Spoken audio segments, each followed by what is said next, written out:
Takže ahoj, já jsem Skléňa a dnešní video bude bez Adisa, protože bych vám chtěla ukázat mého nového koně. Jak jste si asi všimli, tohle, ten kůň, co tam stojí, tak to není úplně hnedka ze začátku nový.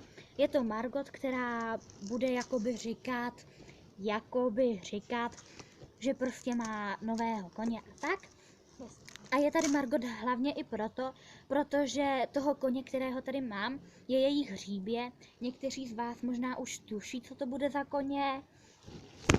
A mně se ten kůň hrozně líbí, je to teda tady ten kůň.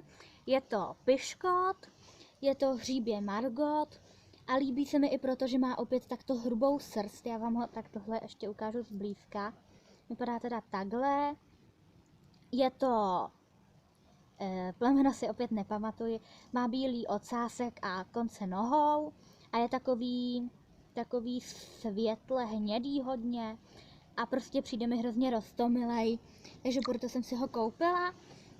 No a hlavně už mám další rodinu a prostě hrozně se mi líbí, takže jsem se vám rozhodla ho ukázat. No a tohle bude teda jenom takové krátké video o ukázce nového koně.